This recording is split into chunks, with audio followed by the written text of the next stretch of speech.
Good afternoon and welcome to my 2023 Housing Market in Review. I'm Kathy Fettke. I appreciate you coming today.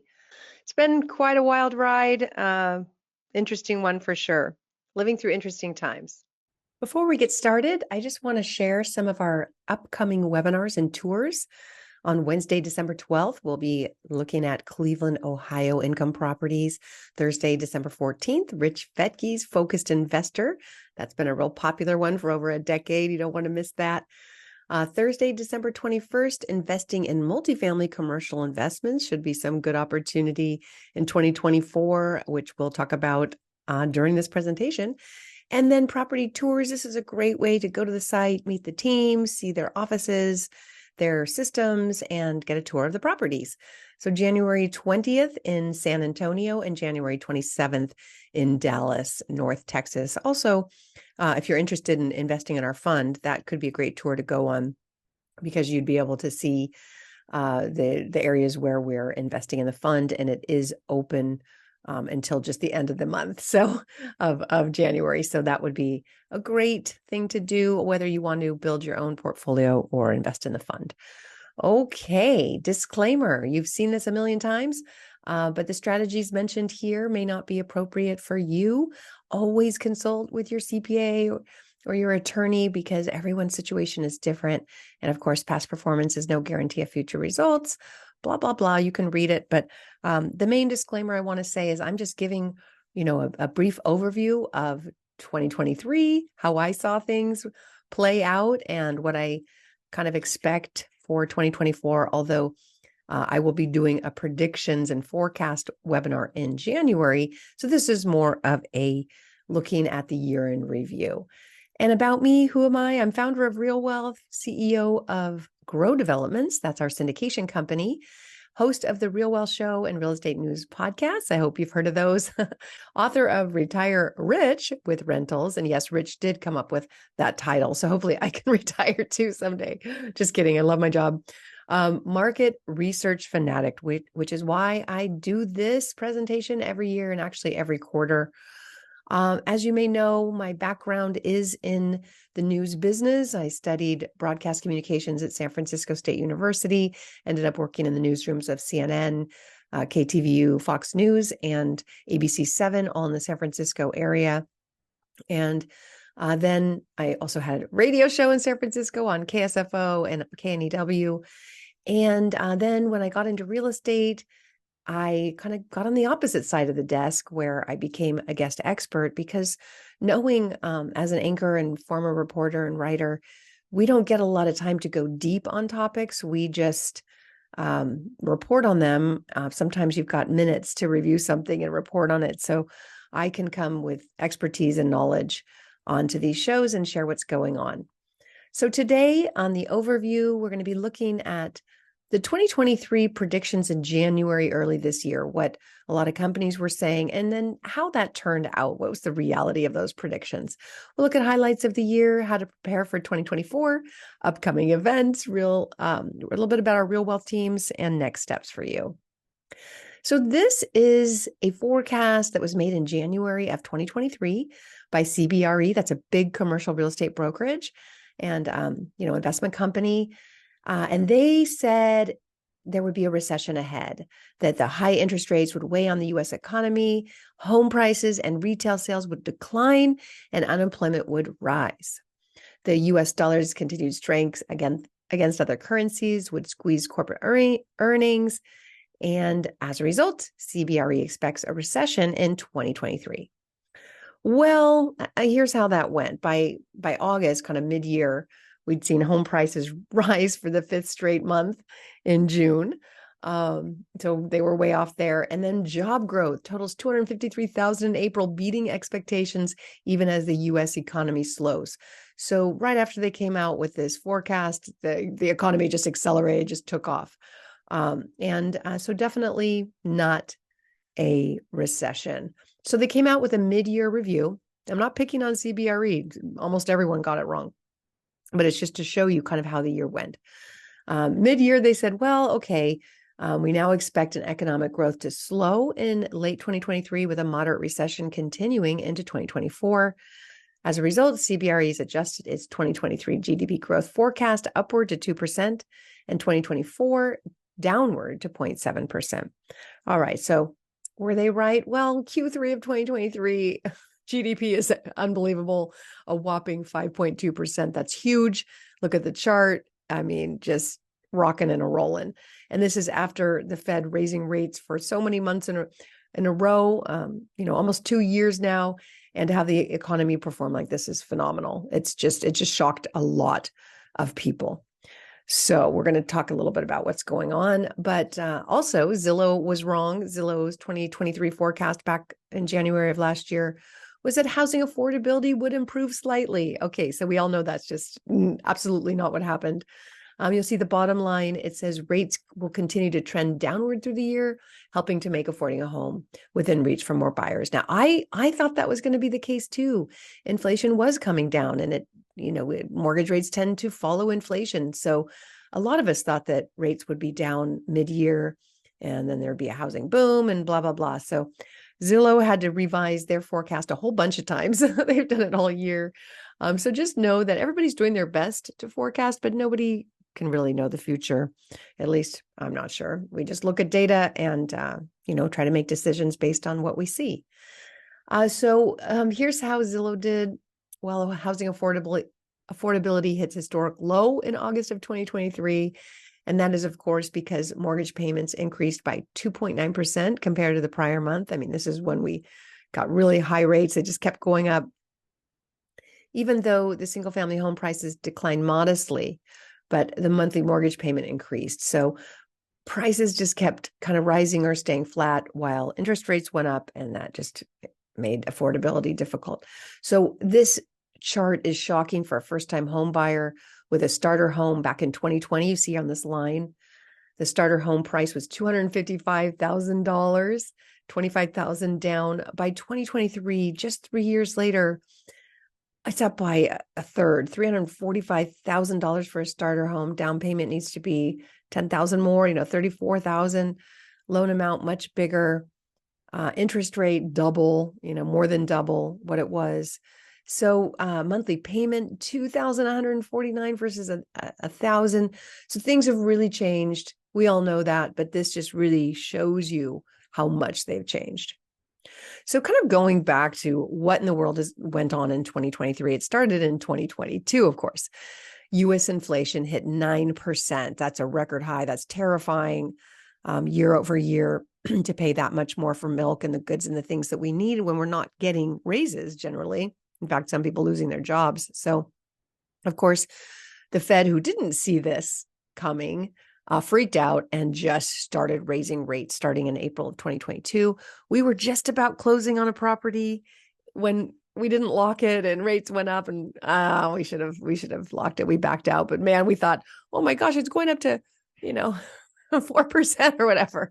And now we all look back and go, that would have been great. But you can see April, May, June, rates just went up dramatically in 2022. So in 2023, we entered the year with a shock to the system that was fast and furious. So many people hadn't expected rates to go up that quickly. They knew things would change, but not like that, especially when the Fed had been saying, we're not worried about inflation and so forth. It's transitory, blah, blah. So by 2023, it was already a shock to the system. People were thinking there's a recession coming. That means they would lower rates. Well, that did not happen. As I said, in fact, jobs kept being created. Job losses very low, and inflation coming down, but not as fast as the Fed wanted. So they did keep raising rates in 2023. But as you can see, it's been somewhat stable for the last few months. But that rate shock caused bank failures. And let's go back to March of 2023. Silicon Valley Bank and Signature Bank and a few others just went down. Scary times. And as a result, you can look here. A lot of the banks had bought treasuries, which is a safe investment, but they bought them low. And then when the treasuries went up so high, it became hard to sell when they needed access to those reserves.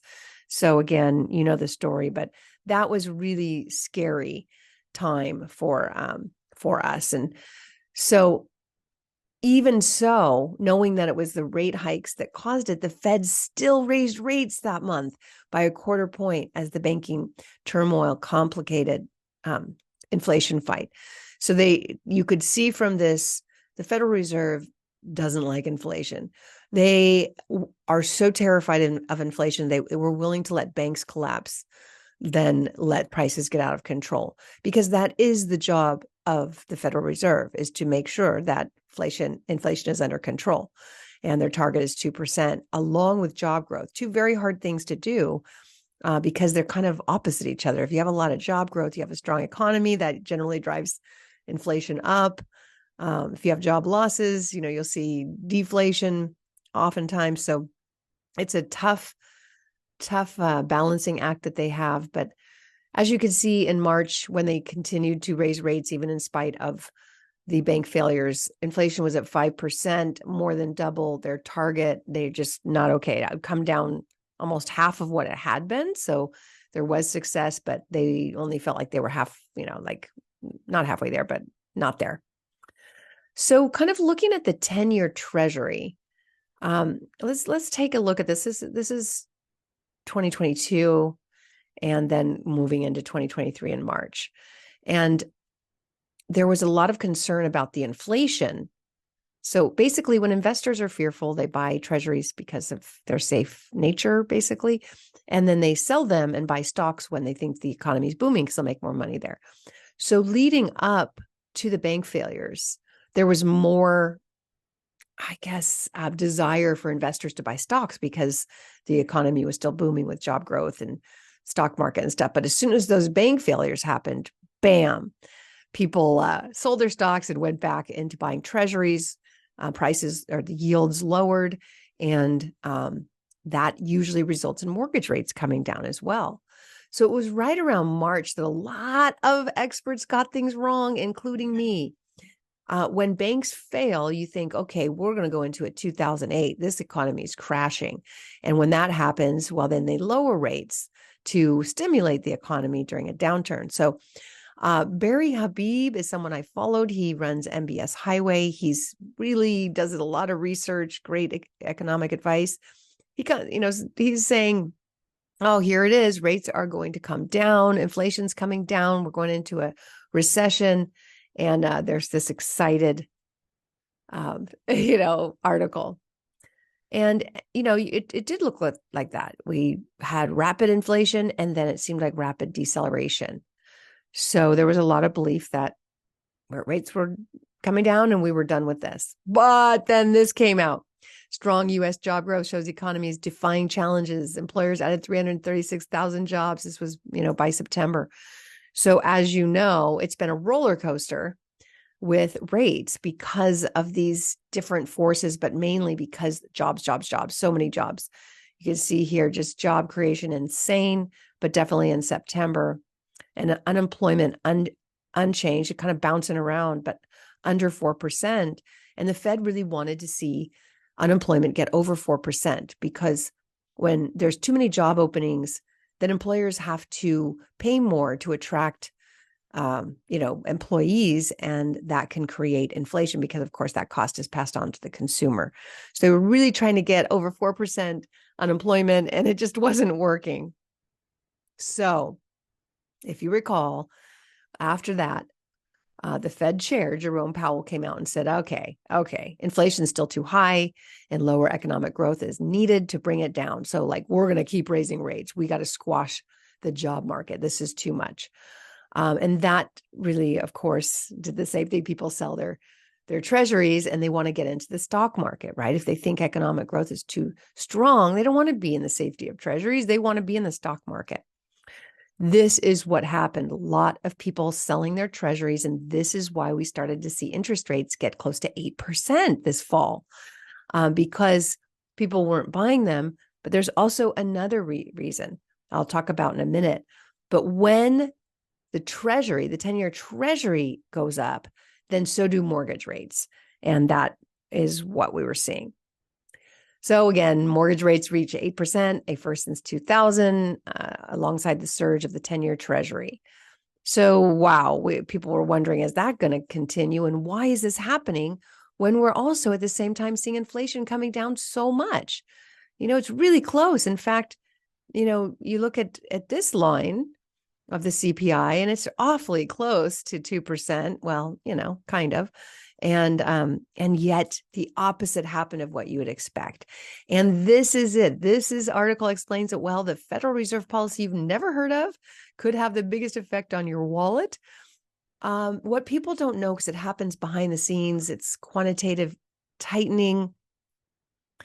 It's basically the opposite of quantitative easing, which is what happened during COVID. A way to really stimulate the economy is for the Fed to come in as the buyer of last resort. So in a downturn, when you don't have people buying mortgage-backed securities or treasuries, the Fed does it to keep that market going. And they really, really bought a lot, and their balance sheet got so high, and everybody was wondering, when are they going to unload it? And when they do, are they going to flood the market? Well, that's exactly what happened in September. So the Fed had been sort of easing the air out of the balloon, the big balance sheet, $47 billion worth of assets every 30 days. And there was appetite for it. It was getting sold off this $9 trillion bond portfolio that they built up over COVID.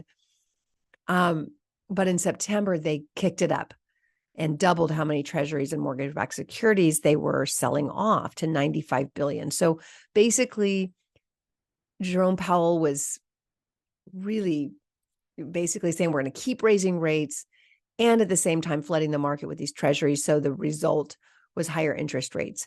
And even though we hated that, he loved it. This was a wonderful way for him to get what he wanted without people really knowing what he was doing. Because if interest rates are at 8%, you're not buying real estate, and prices aren't going to go up, which is what he's also wanting the cost of real estate and cost of housing to come down. But then they paused that. So they stopped and paused on the rate hikes, the overnight lending rates, but they were kind of doing that quantitative tightening so that they still got what they wanted. And they keep saying, well, we may or may not be done yet. So there's a lot of people who think that the Fed is done, and there's articles coming out saying they're going to lower rates next year. Don't get too excited. You don't know. Everybody's been wrong. The Fed has not been clear about that. They're going to look at the data.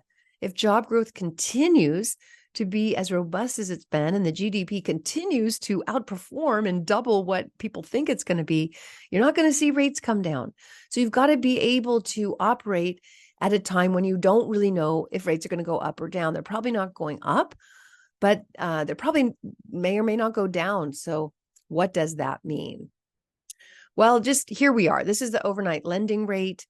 This is went from near zero has been low for a decade. So a lot of people, especially in commercial real estate, have been used to really low adjustable rate mortgages, and because that's what adjustables are tied to this.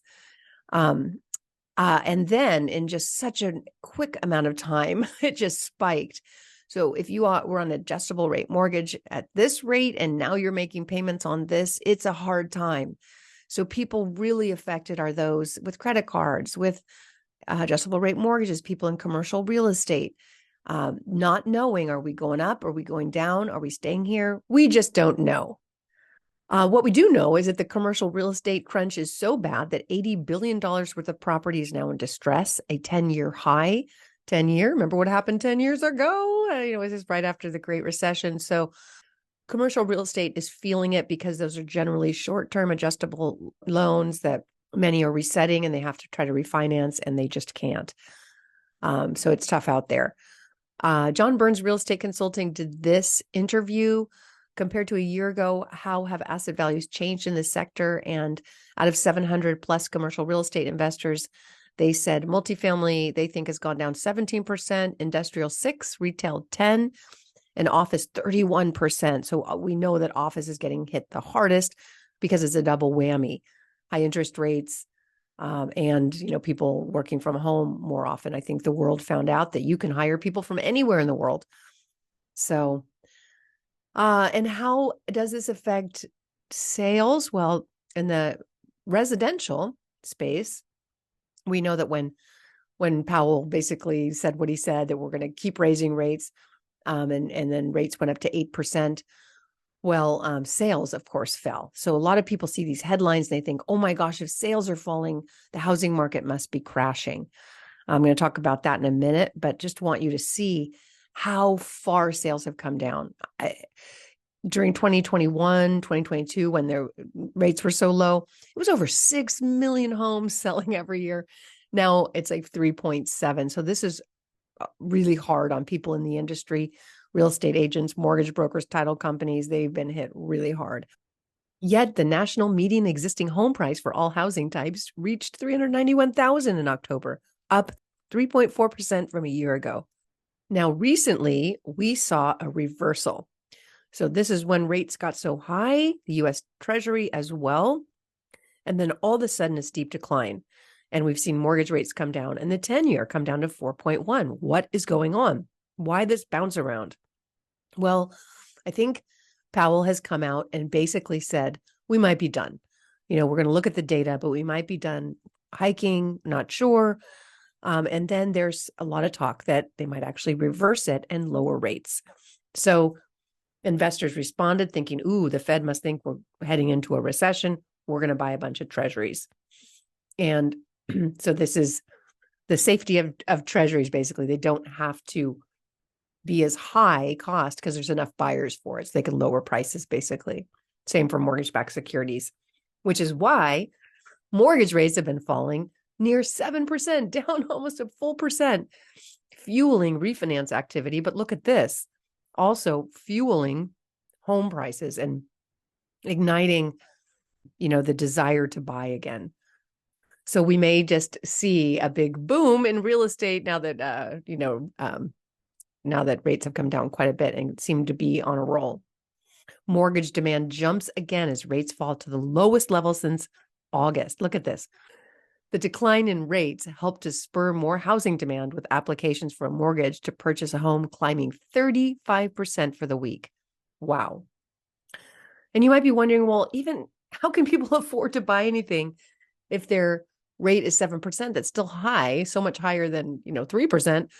And, home prices have not come down. Well, this might help explain it.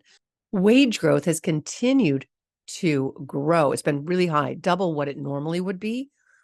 And so it's coming close. I mean, back here when inflation was at 9%, there was no way wages could keep up with that. And that was making it really tough.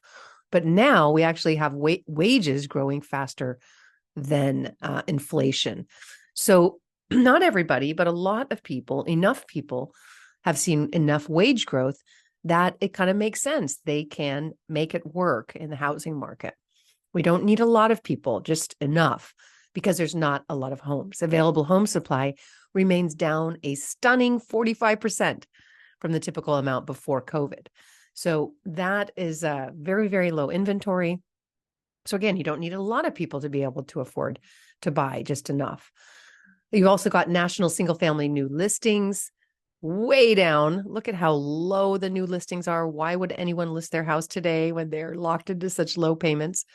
National single-family inventory is coming up a bit, but still way, way below where it should be. I mean, you can see just, pre-pandemic, it was, way up there. I don't want to say double, but close to double the inventory we have today. Now, this is the new home slide from John Burns. And you can see right before the Great Recession, there was too much new construction, too much new supply coming on. That was part of the reason things crashed.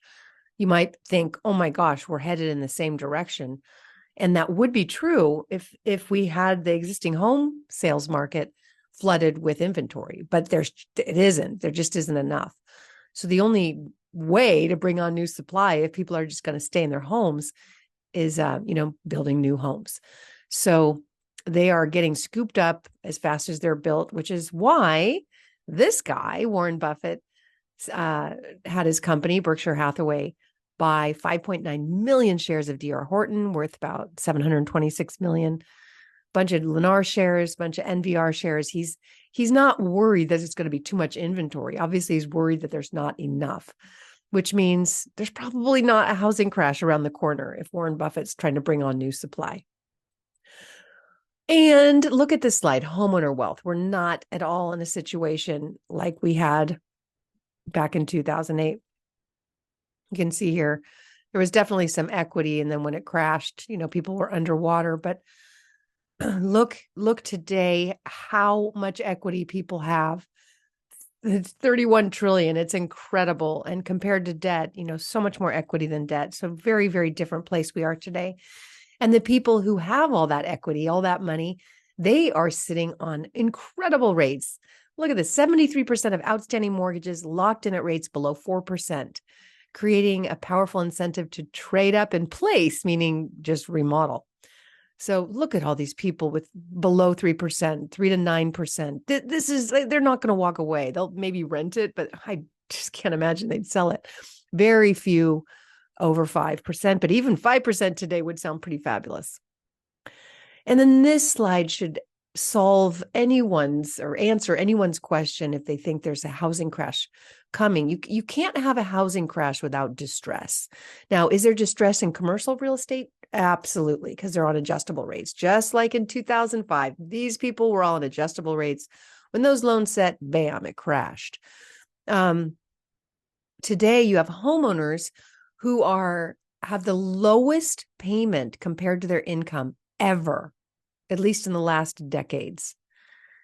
That means the amount that they're paying for their housing is just a portion because they've had wage growth, but they have fixed rates at low interest rates.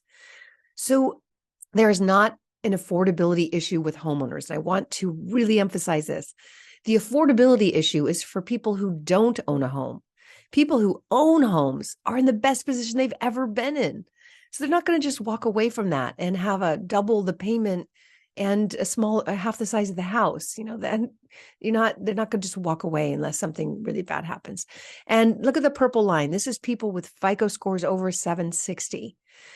So all those people with all the equity, with low payments, high wages, much higher wages, and really good credit, they pay their bills versus, go back to before the Great Recession when you had a really large number of people who don't pay their bills, people under 620 who got no money down loans. So again, the issue with affordability is with renters, with people who want to buy but aren't, can't. First of all, if we went back a couple of years and they were going to buy the median new home price, $450,000 home, their payment would have been $1,900. Today it would be $2,900. That's so much higher. So it would take $147,000 salary to buy that new home versus $100,000. So effectively, 18 million people were priced out when rates went up. But those people still want to live somewhere. If you look at this chart, you can see that just in the past few years, the cost to own versus rent, if you were to own today with today's interest rates, with today's home prices, your payment would be so much higher than if you just rented something today. So why buy unless you can really get that interest rate down or you're going to stay there a long time? It might just make more sense to rent. So this is why we have been so focused on providing rental property to solve this problem. We at RealWealth focus on helping people live somewhere they can afford in a nice place with great property management. And at the same time, we're able to help the owners of those properties, the landlords, build their retirement. It's a win-win. And some of the areas where the numbers do still work today are on our list of markets. So you can talk to an investment counselor at RealWealth, and they'll direct you to different companies that are buying down the rate for you, like in San Antonio. Be sure to check out that tour and that webinar. They are spending a lot of money to buy down the rate so that you can get a low payment and make it cash flow. The same is true for the Jacksonville team. Or you go to Cleveland, where prices are already so low that and rents are going up, that it doesn't really affect your payment that much with the interest rate, change. Obviously, it would have been better to have a 5% rate or 4%, but at 7%, you can still make it work in those areas. And this is why I also started the North Dallas Rental Fund. A fund is different than what we do at RealWealth Realty. At RealWealth, when you talk to your investment counselor, they're going to help you build your portfolio. But maybe you're too busy. Maybe you don't want to have to do the research or get the loan or whatever. You just want to invest. You might want to invest in our fund because we do all the work for you. We do the acquisition, the renovation, the management. We do the taxes. You just get your K1. And the returns are great. We're hitting our target. We're getting incredible deals. I knew we would because when you have a syndication or a fund, you're raising cash from investors, and then you're able to buy properties with cash, which means we don't have competition. We don't have to worry about interest rates. I don't care. We have no competition. We can negotiate great prices, and it's just really a wonderful time to have a single family fund. It's incredible. So that's doing great. You do have to be accredited, which means that you don't have to take a test or anything. You just have to either earn $200,000 if you're single, $300,000 if you're married annually. That needs to be your income, or you can qualify if you have $1 million net worth, and you have to prove either of those things. Or if you have a securities license, you can also qualify. Or if you're one of my employees. So anyway, this is, I would check it out if that sounds good to you, growdevelopments.com. That fund is closing in early February. So check it out. And then this is our newest development. This is with my longtime partner, Fred. We've done so many deals. I don't know, 8 to 10 deals, never lost investor money. Some of the deals, you can go on growdevelopments.com and see the results, but some of his deals were over 30% annualized returns. The worst I think he did was 8%, just once. But one of our projects in Bozeman, Montana, I think that's going to be just, wow, a huge win.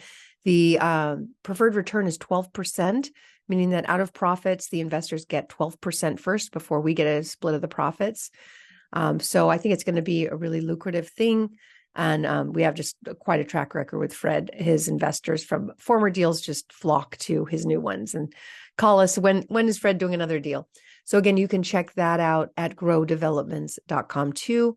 This area is expanding with the military, with pilots. These homes are going to look over Klamath Falls Lake. It's really a beautiful project. And a lot of pilots for the military will be training there and needing a place to live. So we're excited about that. So what's next? Well, you can go to realwealth.com, get a free membership. I'm sure you already have one. New investor core curriculum that Leah just did is fabulous. A library of over 900 webinars on all real estate topics. This is free, you guys. Weekly educational webinars and podcasts, of course. And you can speak to an experienced investment counselor. All of our investment counselors invest with our teams. So they're so knowledgeable, and they talk to investors all day, and they get great feedback. And if any of the teams that we refer people to have any complaints, those situations have to be fixed before they could be on our, on our referral list. So it's just a great service. I love what we do at RealWealth, educating people, helping you grow, helping people retire. We've got so many people who started with us, when we started RealWealth, who followed the plan and are more than retired, more than they ever expected they would be. And you haven't missed it. You haven't missed it with all the money that's been printed. Inflation's not going away anytime soon. So that's it. Thank you so much for joining me here today. Hope you have a wonderful day. I'll be on the podcast. See you there, or at our live event. We will have a live event in January for our syndications. So stay tuned for that at realwealth.com. Okay. All right. Take care, everyone. We'll see you next time. Bye-bye.